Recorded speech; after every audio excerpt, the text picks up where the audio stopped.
Hi, this is Jeremiah Lumen with SOTAR. I want to give a quick demonstration on the Leafield A-6 pressure relief valve. We currently use the white dot, which is 2.75 psi in our floors.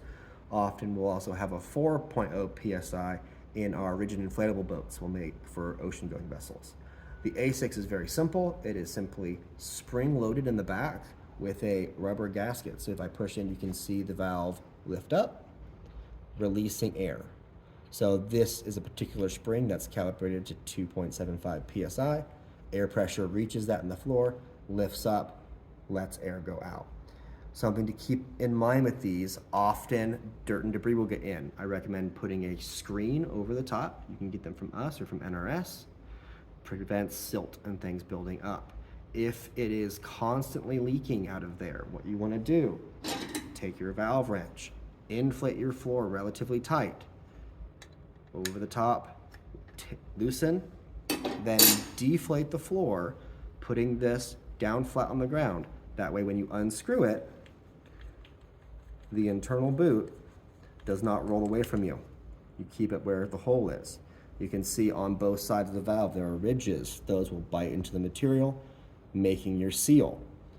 So take this component out. You can push it, spray water, soap, in both sides.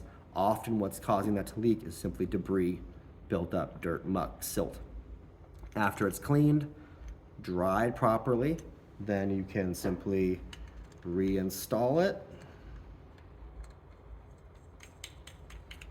inflate your floor nice and tight, and then retighten it. Spray it with a bottle of soapy water. If bubbles keep coming out of here, you might need to replace your valve. That rubber gasket is either cracked and dried out and gone bad, or there's just enough debris in there that it's not getting clean. Also, if it is leaking around the perimeter, it's just not tight enough. You would just want to give it a good crank to get it extra tight. If you need to replace your pressure relief valve, you'll get a new one just like this. You'll leave the internal component in the floor. So inflate the floor nice and tight so you have back pressure. Take your valve wrench, star pattern over, get it loosened. Then you can deflate the floor, that way you can keep the internal boot in its place, lay it flat on the ground, unscrew the top component. You will, of course, leave the internal component in your floor. So when you get a new valve, you'll get both. This part is essentially trash.